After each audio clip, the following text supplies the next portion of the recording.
Omukolo gw'okusomesa abasibe ku nkola ya pre-bargaining gutandise na kulambuza Principal Judge Yerokamba Mwine ekkomera ly'Ekigo lyonna.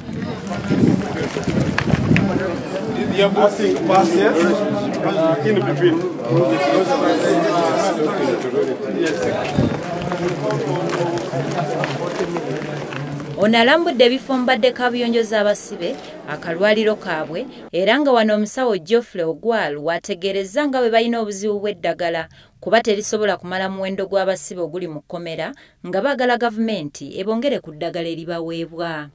Some few drugs they miss in the supply, but in most cases the commonest one we have. Omulamuzi Bamwine yeeyongeddeyo n'alaba ku mirimu abasibe bano gye bakola omubadde emisubbaawa, okuluka ebibbo ssaako n'ebirala bingi.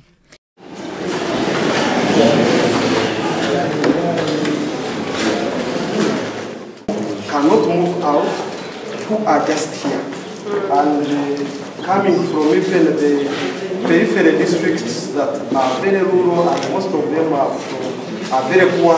This helps them to survive in prison. Wano akulira ekkomera lino Moses Sentalo wasinzidde n'amutegeeza nga bwe balina okusoomozebwa kw'abasibe abangi nga basinga abali ku alimanda tebaweebwanga bibonerezo byabwe ku misango gye baakola. The prisoners' population is at 1,437, but I think what is very interesting in this scenario is that the remands are 10,039. 1,039, and that is our holding capacity today, but the established capacity is supposed to be 450. Sentala ategeeza ng'ekkomera lino bwe lirina abasibe abawera ddala 237 nga 139 bali ku alimanda. Kino kisiikudde Principal Judge Meme era n'asaba abalamuzi okulekeraawo okulwawo okusala emisango. My main challenge here and other challenges are as a consequence of the big number of prisoners on remand. Allow me to tell you that I have 709 inmates committed to High Court awaiting trial, and the oldest case I have is of 2009. Principal Judge agamba nti si kyabwenkanya omuntu okubeera mu kkomera nga tannawulirwa era n'agamba abalamuzi singa balumiriza omuntu ku musango gwonna babula basaanye omusango ogwo bagugobe n'omusibe ayimbulwe. Is listed for accession and the DPP is not able to call witnesses. We are advising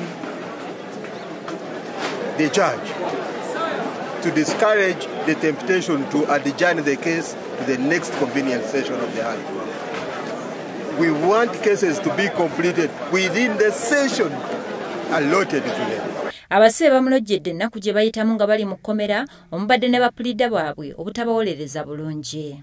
There be at least efficiency within the Court of Appeal. I'm going to talk about the jointly charged prisoners. If one of the accused accepts the case and declares that the rest of the people who are put on the file were not part of the crime, why don't you release the rest? Because here there are many prisoners. Their colleagues went in the previous pre-bargain. They accepted the case. They said Mr. Paul Sexivo, Mr. Sanso was not part of the crime, was brought on the case by mistake. It's taken to court and sentenced without reaching even consentment, signing agreements, and others convicted and sentenced even when they have opted out of the project without exhausting the trial processes. For example, wabula ku kino Principal Judge alagidde baprida batamanyi kukola bulungi mulimu gwabwe okuddayo basome nga bwannyonnyola. The lawyers do not give them adequate representation, and I've received those complaints before. It's not the first time. Some of the lawyers who volunteered to handle this are young lawyers who do not have jobs, who do have nothing to lose. We shall make every effort. Omulamuzi Bamwine akuutidde abasibe okwettanira enkola ya plea bargaining kubanga ekuyambako okumanya amangu ekibonerezo kyo. Wabula asabye abantu okwaniriza omuntu yenna abeera ayimbuddwa okuva mu kkomera n'ategeeza nti tewali muntu yenna atasobya era muno mwe bava okuyiga.